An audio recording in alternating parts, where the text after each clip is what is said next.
Hello les déesses et princes célestes, car apparemment j'ai des hommes qui me suivent, j'espère que vous vous portez bien. Nous parlerons une nouvelle fois dans cette vidéo du film Règle de 3 qui est toujours sur Netflix. Mais tout d'abord, je tiens à vous remercier pour tous vos abonnements. N'hésitez pas à partager également mes vidéos, gratitude infinie. Il y a 4 courts-métrages dans ce film. On a déjà parlé du dernier court-métrage qui se nomme Les non-dits en analysant les différents langages de l'amour. Nous allons parler du troisième court-métrage Baiser raté avec les actrices Aditi Rao Hidari qui joue le personnage de Priya Sharma, puis l'actrice Konkona Sen Sharma qui joue le personnage de Bharti Mendal et qui joue super bien ce rôle. Cette vidéo illustre à merveille pourquoi on dit souvent qu'il faut être proche de ses amis, mais encore plus de ses ennemis. Afin que vous compreniez la position sociale de Bharti Mendal, qui est une Dalit, donc une intouchable, et celui de Priya Sharma, qui fait partie de la classe des Brahmanes, et pour que vous compreniez les enjeux entre ces deux personnages, je vais vous expliquer en détail le système de caste en Inde grâce au livre L'Inde pour les nuls que j'ai acheté avant la pandémie du Covid en 2019. Le mot caste en Inde vient du mot portugais casta, qui signifie pur en portugais, et faisait référence à la lignée pure. Il était utilisé pour nommer les habitants de Goa qui refusaient d'être assimilés. Goa, c'est un état côtier au sud-ouest de l'Inde et ancienne colonie portugaise. Le système de caste en Inde existe depuis plus de 2 millénaires. Cela est tellement ancré dans la société indienne que les sites de rencontres classent les cœurs à prendre par caste. Il est important de noter que dans la théorie, j'ai bien dit en théorie, il n'existe pas réellement d'ascension sociale ascendante ou descendante chez les Indiens. Lorsque vous êtes né dans une caste, vous mourrez dans cette caste, peu importe vos accomplissements. Selon la vision brahmanique, il existerait 4 varnas. Varna est un mot sanskrit qui signifie classe ou couleur ou étiquette ou même catégorie. Le sanskrit est une langue ancienne indienne. 4 varnas signifie alors qu'il y a 4 classes. La classe est déterminée dès la naissance selon le degré de pureté. Vous n'avez aucun contrôle sur le choix de votre caste qui est déterminé par la famille où vous naissez. De plus, la caste influe sur les métiers exercés par chacun. Nota bene que certains noms de famille sont assimilés à certaines castes. Le premier varna, donc la première caste en Inde, est les brahmanes, qui regroupent les prêtres et par extension les intellectuels. Par exemple, en France, dans la hiérarchie féodale, le premier ordre était le clergé. Le deuxième varna est le kshatriya ou les rajaniya. Cette caste était la caste des rois ou des rajas comme on dit en Inde. Elle rassemblait les guerriers, les militaires, les nobles, la majorité des policiers et les responsables politiques. En 1891, ils représentaient le 10e de la population en Inde, mais comme la plupart font partie de l'armée, il y a alors une forte mortalité qui a été combinée à une faible natalité au moment de l'écriture de ce livre. Leur poids a donc été divisé par 2. Ils forment aussi les athlètes de haut niveau en Inde car le culte du corps est très répandu chez les militaires et la plupart des officiers pratiquent le golf. Les rajas, qui font partie de l'élite en Inde, pratiquent le polo et l'équitation qui sont les sports par excellence de ces élites, et ainsi que le golf comme je vous l'ai dit. Le troisième varna est le Vashya, c'est l'élite économique qui rassemble les commerçants, les professions libérales et aussi la communauté des Agrawal, dont est issu l'industriel Lakshmi Mittal et aussi Mukesh Ambani qui a marié récemment son fils Anant Ambani avec Radhika Merkant et dont le mariage a été largement médiatisé avec des stars américaines.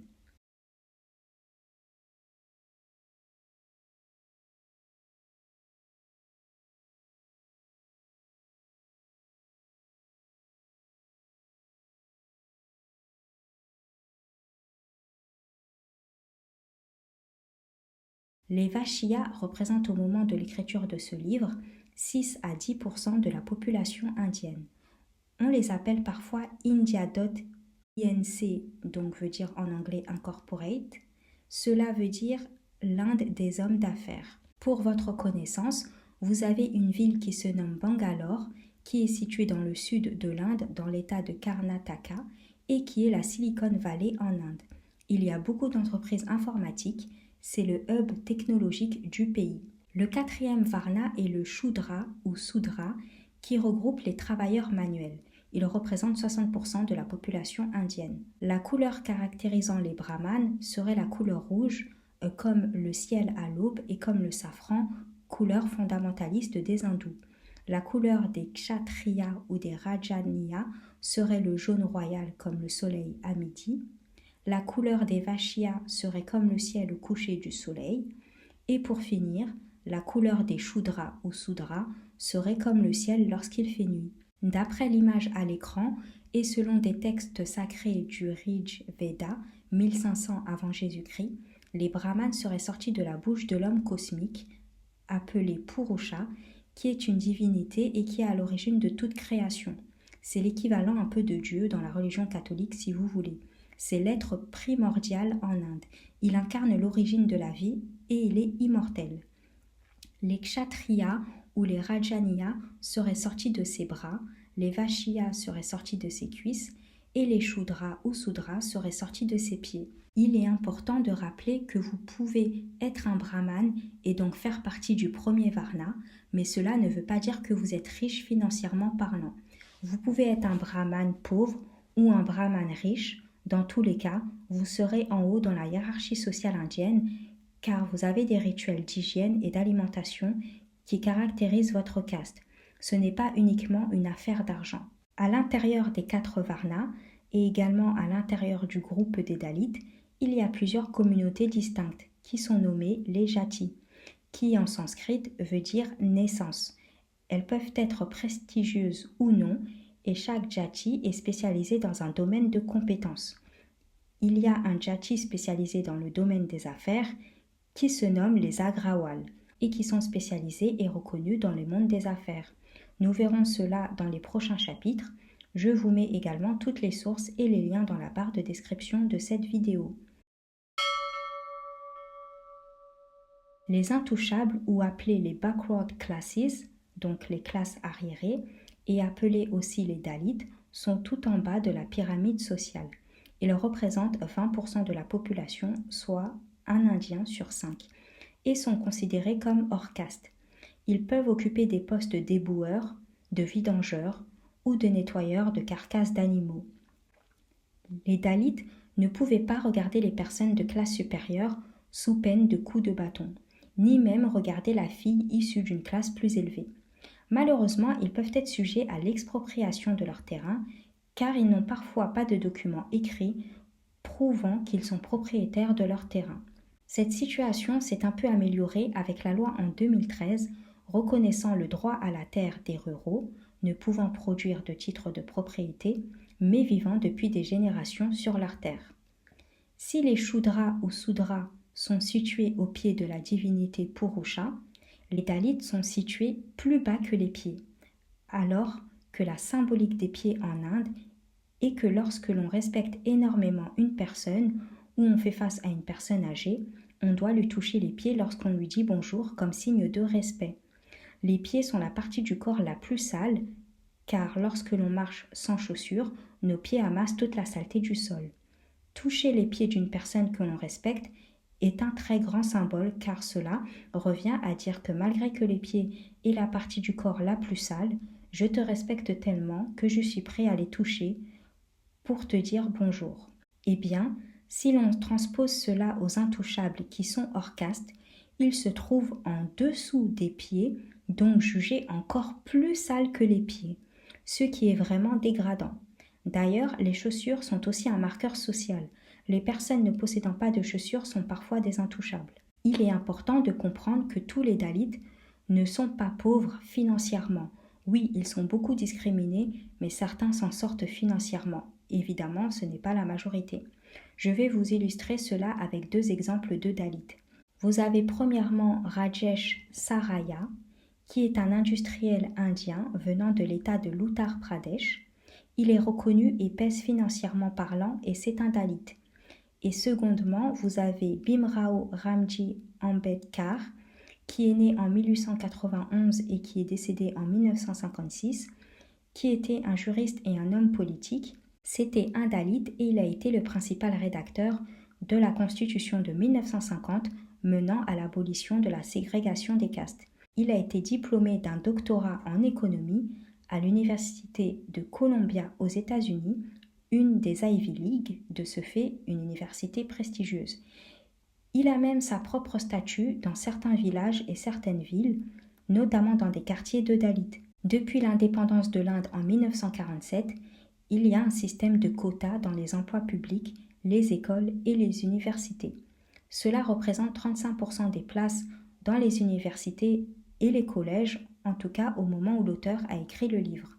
La loi de 1955, Untouchability Offenses Act, et la loi de 1989, Scheduled Caste and Scheduled Tribes Prevention of Atrocities Act, sanctionnent officiellement les discriminations de caste.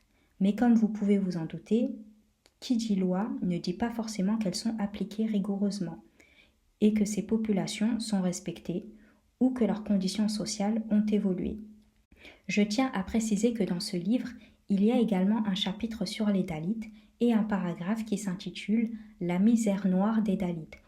On aurait pu écrire tout simplement « La misère des Dalits », mais pour vous dire à quel point on associe toujours la couleur noire et donc les personnes de couleur noire à la pauvreté et à quelque chose de négatif.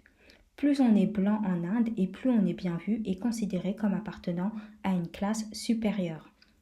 Vous avez l'exemple parfait avec l'industrie Bollywood. D'ailleurs, l'acteur Shah Rukh Khan et Kajol se sont éclaircis au fil des années pour correspondre aux standards de Bollywood et de la société indienne malgré leur grande popularité.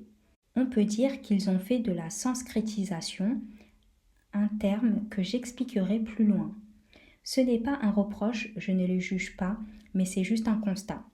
On classe d'ailleurs parfois les Indiens par couleur de peau dans les sites de rencontres avec le terme fair skin pour peau claire.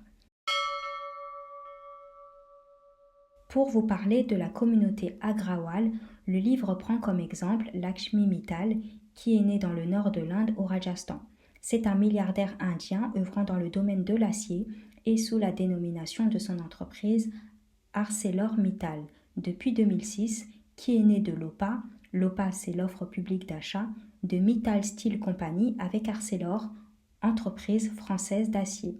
Lakshmi Mittal fait partie du 3e Varna et de la communauté des Agrawal, qui est composée de 18 gotras. Les gotras, ce sont des clans familiaux. Donc, qui dit 18 gotras dit 18 clans familiaux. Le livre nous explique que dans la généalogie du milliardaire, toute son ascendance ont eu des mariages stratégiques et tous les hommes ont été élevés pour sortir du lot par rapport à la société et avoir une très bonne position sociale. On nous explique que la communauté des Agrawal sont largement représentées au nord de l'Inde et le nom Agrawal s'inspire de la ville d'Agroha, dirigée dans l'ancien temps par un roi se nommant Agrasena ou Agrasen. Les Agrawal sont hindous et sont adeptes de la divinité Vishnu. Lakshmi Mittal fait aussi partie de la communauté des Marwaris. Les Marwaris sont des personnes issues de la zone géographique du Marwar, qui est une région se situant au sud-ouest du Rajasthan. Mais nota bene que toutes les personnes vivant au Rajasthan ne sont pas Marwaris et que par conséquent tous les Agrawal ne sont pas des Marwaris. Lakshmi Mittal fait donc partie du 3e Varna et de la communauté des Agrawal située dans la zone géographique du Marwar. Il fait donc aussi partie de la communauté des Marwaris, qui est également une communauté redoutable en affaires. On peut dire qu'il a une double étoile, la Baraka comme on dit, en tout cas dans le système des castes en Inde. Il fait partie de la communauté des Agrawal et aussi de la communauté des Marwaris. Une petite anecdote juste pour votre connaissance, le mot Mar en hindi ça veut dire meurt ou mort. Dans la version indienne du clip Thriller de Michael Jackson, le personnage crie Gauri Mar plusieurs fois, ainsi la communauté Marwari vient de la région du Marwar qui signifie pays de la mort. Les castes ne sont pas uniquement une affaire d'ancêtres et de lignées, mais aussi de réseaux d'influence. Pour vous illustrer cela, le livre vous indique plusieurs personnalités qui pèsent lourd en Inde et qui font partie de la communauté des Marwaris. Nous avons déjà parlé de Lakshmi Mittal. Nous avons par exemple Subhash Chanda qui est patron de Zee TV. Je peux vous dire que c'est une méga chaîne en Inde. Effectivement, c'est le premier réseau audiovisuel. Ils ont une chaîne YouTube avec à ce jour 97,5 millions d'abonnés et plus de 3 milliards de vues, c'est énorme. Il y a également Sunil Mittal, milliardaire du téléphone mobile sous la dénomination Airtel.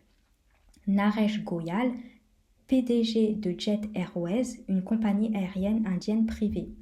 Navin Jindal, PDG de Jindal qui œuvre également dans l'acier. Samir et Vinet Jain, qui sont frères, ainsi que leur mère Indu Jain, qui est décédée depuis 2021, sont à la tête de The Time Group en Inde. D'après leur nom de famille Jain, le livre nous explique que certains Agrawal se sont convertis au jaïnisme depuis le Moyen Âge, d'où leur nom de famille qui fait référence à la religion jaïnisme. Le jaïnisme rejoint la vision du protestantisme en ce qu'elle voit d'un très bon œil la richesse et l'initiative individuelle. Ainsi, les Marwaris dominent la presse et les médias indiens. Le système de caste se reproduit aussi dans les communautés religieuses. Dans un temple hindou, à l'église ou dans la mosquée, les pêcheurs sont au fond et les brahmanes au premier rang. On nous explique aussi que les traditions en Inde conditionnent la façon de manger et de se vêtir. Les Agrawal et les personnes issues de la religion du jaïnisme sont végétariens car ils refusent les sacrifices d'animaux et prônent la non-violence. La notion de végétarisme caractérise chez les Indiens la discipline et indique aussi que les personnes sont tournées vers la spiritualité. C'est un fort marqueur d'identité culturelle. Les classes supérieures veulent garder leur avantage comme dans tous les systèmes de ce monde. Ainsi, tous se battent pour préserver leurs privilèges. Le livre nous dit par exemple que pour préserver leur intérêt, les familles brahmanes ont le monopole des cérémonies religieuses.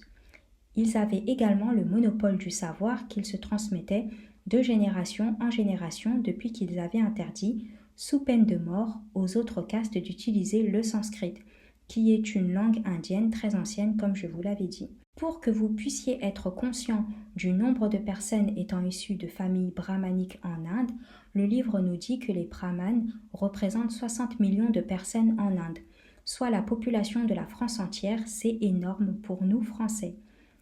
Mais à l'échelle de l'Inde, ce chiffre représente 5% de la population indienne au moment de l'écriture de ce livre. Ils ont tout de même perdu leur pouvoir dans la sphère politique, car au moment de l'indépendance en 1947, ils occupaient plus de 80% des sièges au Parlement, contre 20% en 1984 et contre 10% au moment où ce livre a été écrit. Au moment où le livre a été écrit, 13% des brahmanes étaient jugés financièrement pauvres et 19% d'entre eux sont jugés riches. La plupart des brahmanes sont des familles de classe moyenne. 40% des brahmanes sont diplômés du supérieur au moment où le livre a été écrit. Je vous l'ai déjà dit tantôt, être de la classe des brahmanes ne signifie pas systématiquement que vous êtes riche financièrement parlant. La proportion des brahmanes est très grande dans l'administration. On peut faire le lien avec les Antillais qui travaillent dans la fonction publique et médicale.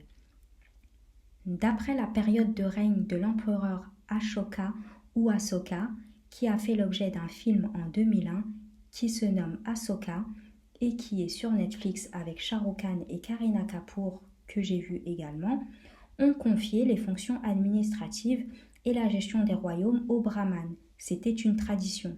Les brahmanes étaient reconnus pour leur savoir en mathématiques et leur connaissance de la langue écrite.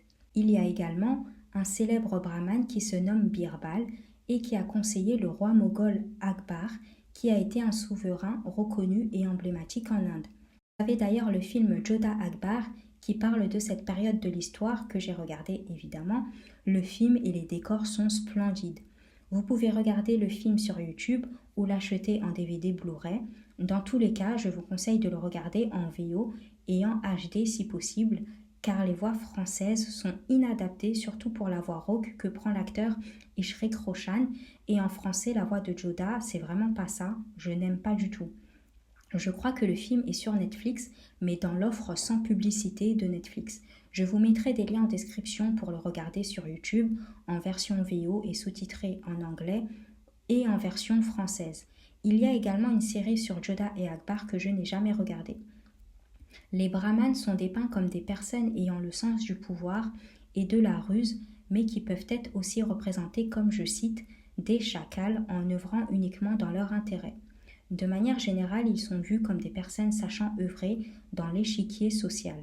Le livre nous explique aussi que le capital intellectuel est difficile à acquérir pour des classes sociales jugées inférieures. Ce n'est pas impossible, mais c'est plus lent à acquérir car les familles brahmanes sont, je cite, l'ossature du monde intellectuel et scientifique indien et contrôlent l'obtention de concours par, je cite, des parcours extrêmement sélectifs et théoriques. Fin de la citation. C'est exactement ce dont je vous parlais dans la vidéo sur Sophie Beck dans les chroniques des Bridgerton. Avoir de bonnes notes ne suffit plus. Il faut acquérir un certain niveau de culture générale pour obtenir des concours dans certaines grandes écoles. C'est comme cela que se fait la sélection. Vous partez déjà avec un handicap si votre famille n'a pas de bagage culturel suffisant et qu'elle ne vous a pas légué cela. On ne lègue pas uniquement de l'argent ou des biens matériels à ses enfants, mais aussi des biens immatériels, c'est-à-dire des capitaux non palpables, comme la culture générale. J'ai déjà évoqué le terme Gotra. Gotra, ça veut dire clan familial. Concernant les mariages n'avaient pas lieu dans le même clan parce que évidemment, il fallait éviter la consanguinité. Donc, on faisait des mariages dans des clans différents, mais qui appartenaient toujours à la même caste. Le cas contraire, on pouvait être banni ou même assassiné dans les cas extrêmes. C'est pourquoi en Inde, on parle souvent de mariage arrangé versus les mariages d'amour. Comprenez qu'il y a une différence entre un mariage arrangé et un mariage forcé. Ce n'est pas la même chose. Oui, il y a des mariages forcés en Inde, mais également beaucoup de mariages arrangés, où les partenaires décident en leur âme et conscience de se marier. Il y a malheureusement beaucoup de couples qui décident de fuguer car parfois ils ne sont pas issus de la même caste, ce qui pose problème au sein des familles et qui peut ternir la réputation de celles-ci. Ces fugitifs diront qu'ils ont privilégié un mariage d'amour. Nota bene qu'un mariage arrangé n'exclut pas un mariage d'amour. Concernant les mariages où les personnes fuguent, vous avez un exemple parfait avec le film Dadak qui a été diffusé en 2018 et est noté 3,6 sur 5 sur Allociné. L'actrice est Janhvi Kapoor et l'acteur est Ishan Khatter, que j'ai beaucoup aimé, mais si j'étais vous, je regarderais le film qu'une seule fois car il y a une scène assez difficile à regarder, mais qui relate fidèlement ce qui peut se passer en Inde.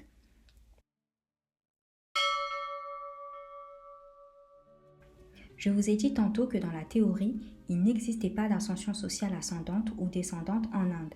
Lorsque vous êtes issu d'une caste, vous mourrez dans celle-ci, peu importe vos accomplissements. Eh bien, dans la pratique, vous ne changez pas de caste, mais il y a un phénomène qui n'est pas nouveau, qui se nomme la sanskritisation. Les Dalits, par exemple, qui s'en sortent financièrement, vont petit à petit adopter les codes et rituels des classes supérieures.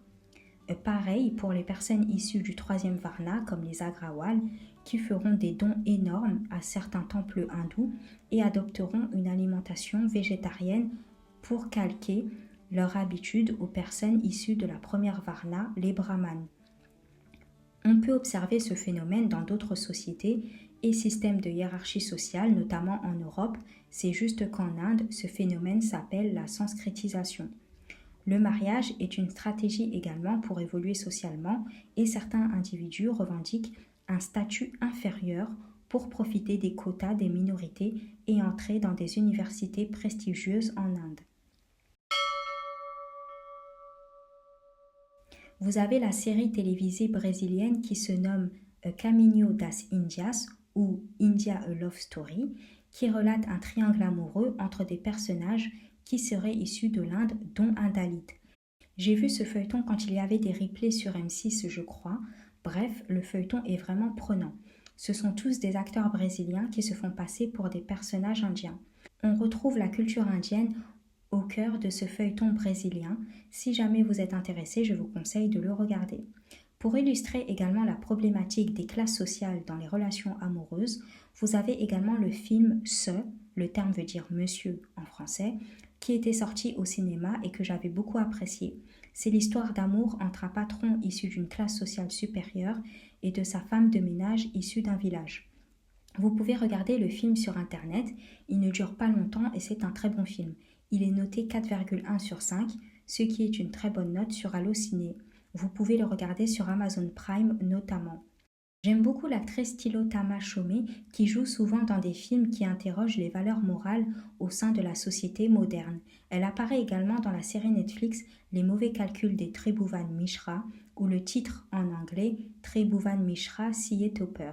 J'aime beaucoup l'acteur dans ce film qui se nomme Manav Kol et qui apparaît aussi dans le 4e court-métrage Les non-dits dans le film Règle de 3 que j'ai déjà évoqué et que je vais évoquer une nouvelle fois dans cette vidéo. L'actrice Tillotama Chomé apparaît aussi dans l'un des courts-métrages d'un film indien présent dans Netflix et qui a fait fureur en Inde dans le bon sens du terme et également dans mon cœur qui se nomme Histoire sensuelle 2.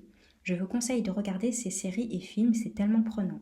Après vous avoir déroulé l'essentiel de ce que vous devez savoir sur les castes en Inde, ainsi que la condition des intouchables, donc des Dalits et des Brahmanes, nous allons revenir au court-métrage Baiser raté du film Règle de 3 sur Netflix. Je vais appeler les actrices par le nom de leur personnage, ça sera plus simple. Pour rappel, l'actrice Konkona Sen Sharma incarne le personnage de Bharti Mandal et l'actrice Aditi Rao Hidari incarne le personnage de Priya Sharma. Dans ce court-métrage, Bharti Mandal est une Dalit et une lesbienne. Elle travaille dans une usine, c'est la seule femme et elle occupe un poste technique. On comprend qu'elle s'est liée d'amitié avec un homme plus âgé qui se nomme Dashrat et qui est aussi un Dalit. Elle a également des frictions avec un autre homme dans l'usine qui n'aime pas Bharti. Lorsque Bharti voit Priya Sharma, qui appartient à la classe des Brahmanes, visiter l'usine, son collègue Dashrat lui dit que Priya va occuper le poste d'opérateur de saisie dans les bureaux qu'elle convoitait. On comprend qu'elle avait passé un entretien pour ce même poste, mais sans succès car elle ne maîtrisait pas Excel et un autre logiciel, je crois. Son collègue Dashrat va lui rappeler que les Dalits peuvent manger sur la même table que les classes supérieures, mais pas travailler sur la même table, et cette phrase résume parfaitement l'enjeu dans ce court-métrage. De ce fait, dès l'entrée en poste de Priya Sharma, Bharti va nourrir de l'animosité à son égard car elle sera frustrée. Puis petit à petit, elle va se décontracter et se lier d'amitié avec Priya, qui a eu une attitude ouverte et sympathique avec elle, notamment lorsque Bharti s'est bagarrée avec son collègue. En effet, elle va nettoyer le nez en sang de Bharti. Au cours d'une balade, après leur journée de travail, qui sera initiée par Priya, Bharti va profiter de ce rapprochement pour lui demander comment s'était déroulé son entretien.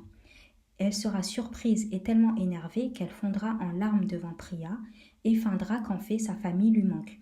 Mais ce n'était pas l'objet principal de sa frustration, qui est tout à fait légitime. En effet, Priya, naïve et ne se méfiant pas, va lui dire qu'il a suffi qu'elle lise la main de son employeur pour prédire son avenir, pour décrocher le poste. Elle n'avait pas non plus d'expérience avec les logiciels requis, mais l'employeur lui a dit qu'elle sera formée par une autre personne, alors que ce point a été évoqué comme excuse pour refuser la mobilité interne de Bharti. Rappelons ici que Bharti a un diplôme en comptabilité, bien que je n'ai pas compris comment on peut avoir un diplôme en comptabilité sans avoir de compétences sur Excel. Mais bon, on va se concentrer sur la narration du court-métrage. Par conséquent, je comprends la frustration de Bharti et on comprend rapidement que Priya a été recrutée uniquement parce qu'elle est jolie et qu'elle est issue de la classe des Brahmanes. L'employeur a mis en avant la plastique de Priya, sa peau claire, ainsi que sa condition sociale plutôt que ses compétences, et cela est monnaie courante dans toutes nos sociétés, pas uniquement la société indienne. On a tendance à associer les personnes belles à l'intelligence. De plus, avoir une personne jugée belle ou beau dans son équipe peut contribuer à flatter l'ego du manager. Les personnes beaux et belles ont plus de chances également de se voir attribuer des promotions. Tout cela a fait l'objet d'études, ce n'est pas moi qui le pense, mais des sociologues qui ont fait des recherches à ce sujet. À la suite de cela, Bharti et Priya n'auront de cesse de se rapprocher et Priya va inviter Bharti dans sa famille lors de son anniversaire. Bharti comprend que Priya n'est pas amoureuse de son mari et que peut-être elle serait lesbienne, mais qu'elle n'assumerait pas ce côté de sa personne parce que lors d'une scène, Bharti va embrasser Priya. Cette dernière va lui rendre son baiser, mais ne va pas le prolonger car elle n'est pas à l'aise avec cela, et rappelons également que Priya est mariée à Shiv.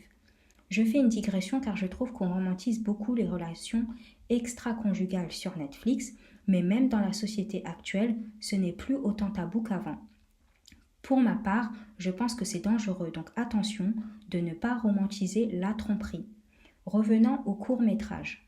Bharti, pris d'élan, va tout de même refréner ses émotions, mais va finir par avouer à Priya que c'est en fait une Dalit. Elle a indiqué un autre nom de famille à Priya pour cacher sa réelle condition sociale. Elle incitera Priya à accepter pleinement son identité et le fait qu'elle est lesbienne en lui tenant la main, mais dès que Priya entendra que Bharti est une Dalit, elle cessera tout de suite de toucher Bharti et prendra un peu ses distances physiquement avec cette dernière, car comme je vous l'ai expliqué au départ dans la vidéo, les Dalits sont également appelés intouchables. Donc par définition, les personnes doivent maintenir une petite distance avec ces derniers car ils seront jugés impurs. Cela aura l'effet d'une douche froide, voire glaciale pour Bharti, qui non seulement a perdu le poste dont elle rêvait, et une possible relation amoureuse avec Priya. On verra qu'elle fondra en larmes dans le vestiaire après une nouvelle humiliation lors de l'anniversaire de Priya dans l'entreprise. Elle comprendra alors rapidement qu'il faut qu'elle fasse un choix. Soit elle sacrifie sa relation avec Priya, mais elle tente absolument tout pour occuper le poste qu'elle convoite, soit elle perd à la fois Priya, ce qui est déjà le cas en plus, et le poste qu'elle convoite. N'oubliez pas que Bharti est beaucoup plus mature que Priya. Elle avait déjà subi une peine amoureuse avec son ex. Donc pour elle, l'amour n'est pas un paramètre fiable, alors qu'un travail, logiquement, oui. Surtout que le travail est un marqueur social. C'est une Dalit, donc passer d'un poste technique à un poste de bureau, ce n'est pas rien pour elle, c'est une évolution sociale importante. Sa stratégie démarrera lorsqu'elle aura fini de pleurer dans les vestiaires et que Priya va revenir vers elle. Elle va alors glisser subtilement l'idée à Priya de devenir mère afin de se trouver et de se rapprocher de son mari, quand bien même cette dernière va lui dire qu'elle a moins de 30 ans et qu'elle ne se voit pas mère tout de suite. Bharti va alors utiliser les informations que Priya lui a déjà communiquées, comme sa relation avec son ancienne amie qui a déménagé et qui avait reproché à Priya de toujours vouloir batifoler sur son scooter alors qu'elle était mariée. Elle dira à Priya, je cite, « Oui, ta tempête intérieure s'apaisera. Tu te trouveras en tant que mère. Tu te rapprocheras de Shiv. C'est ton choix. Soit tu souffres comme moi, soit tu vis heureuse dans le respect. » Elle fait croire à Priya qu'il n'y a que deux chemins possibles, soit le bonheur, soit le malheur. Pour accentuer le côté malheur, elle va se prendre comme exemple et Priya ne pourra pas la contester puisque les Dalits sont vraiment vus d'une mauvaise manière dans la société. Elle va jouer sur le fait qu'elle est une Dalit et que la société la considère déjà à la naissance comme étant un échec pour inciter Priya à choisir le bon chemin et donc le bon chemin serait de devenir mère. C'est un argument d'autorité. Elle va utiliser la mauvaise perception qu'a la société sur les Dalits pour inciter Priya à ne pas, je cite, devenir comme elle et choisir l'autre option qui est de devenir mère. Ainsi, Priya ne peut que choisir la bonne voie, la voie heureuse, c'est-à-dire devenir maman. Évidemment, pour faire très court, on appelle cela communément de la manipulation. Bharti a remarqué que Priya était nonchalante, indécise, naïve et très influençable et cela nous sera confirmé par la suite car Priya tombera enceinte et demandera à son employeur si Bharti peut prendre sa place durant son congé maternité. Évidemment, cela lui aura été soufflé par Bharti. Nota bene que Bharti, pendant les absences répétées de Priya, lui a mis à disposition son appartement pour faciliter son intimité avec son mari et concevoir leur bébé. Elle en a alors profité pour la même occasion pour occuper son poste et préparer lentement, mais sûrement, sa prise de poste permanente. Priya n'a rien vu venir et l'employeur également qui, pour une nouvelle fois, pour faire plaisir à Priya, va accepter que Barty occupe son poste en attendant son retour de congé maternité. Bien évidemment, je pense que cela a été une nouvelle fois soufflé par Barty à Priya. Ainsi, l'employeur se rendra compte par la suite, mais sans le dire explicitement, que Barty travaille parfaitement bien. Mieux que Priya d'ailleurs, car elle est plus rapide qu'elle. En travaillant mieux et plus rapidement que Priya, elle anticipe même les besoins de son employeur qui la félicite. À la fin du court-métrage, Barty rend visite à Priya, qui a déjà accouché depuis plusieurs semaines. Priya confie à Barty qu'elle pense avoir fait le mauvais choix et qu'elle n'était pas prête à devenir mère. Barty va alors lui renvoyer à la figure ce que l'ancienne amie de Priya lui a dit « Tu es mariée et tu veux continuer à batifoler sur ton scooter ». À ce moment-là, Priya a senti le vent tourner, mais beaucoup trop tard. Lorsque Barty buvait son thé dans le salon avec Priya, Shiv et la belle-mère de Priya, Shiv a indiqué à Barty que Priya allait revenir dans la société, mais Barty va appuyer les arguments de la belle-mère de Priya en disant que l'environnement de l'usine n'est pas propice pour une jeune maman qui allaite son enfant et qu'avec l'enfant, elle devait privilégier son rôle de mère. C'est une nouvelle fois à cet instant-là que Priya comprendra que Barty l'a manipulée pour occuper durablement son poste. Vous allez voir à la fin à quel point Priya était influençable, car même en ayant compris tardivement la manipulation de Barty, Priya répétera mot par mot ce que Barty a dit lorsqu'elle était chez elle pour expliquer les raisons de sa démission à son employeur. Et ce ne sera pas juste une impression, car c'était exactement les mots prononcés par Barty lorsqu'elle était chez Priya. Barty avait tout orchestré et Priya ne peut pas faire machine arrière, car rappelons qu'elle a trompé son mari en rendant partiellement le baiser que Barty lui a donné. Elle fait partie aussi de la classe des brahmanes et son beau-père était sur le point de prendre ses fonctions de prêtre. Elle ne devait donc surtout pas causer de scandale, elle était alors à la merci de Barty. Et j'ai kiffé à la fin lorsque Barty a bu dans sa tasse en fer en mode revanche. Certes, elle n'avait pas la même tasse que ses hôtes, car je pense que Priya a révélé à sa famille sa condition de Dalit, mais elle a pu finalement obtenir ce qu'elle convoitait le plus, le poste d'opérateur de saisie dans l'usine. Oui, elle buvait dans un couvert différent, mais elle a pu manger et boire dans une maison de personnes appartenant à la classe des brahmanes et elle a pu travailler sur la même table qu'eux. Voilà sa revanche sur la vie. Si vous avez aimé l'analyse, je vous invite à aller regarder ce court-métrage qui est présent dans la série Les règles de 3 sur Netflix. C'est le 3e court-métrage. Je vous remercie si vous êtes arrivé jusqu'ici. N'oubliez pas de vous abonner, de liker et de partager la vidéo car j'ai énormément bossé sur cette vidéo. Et je vous dis à la prochaine les déesses et princes célestes. Bye!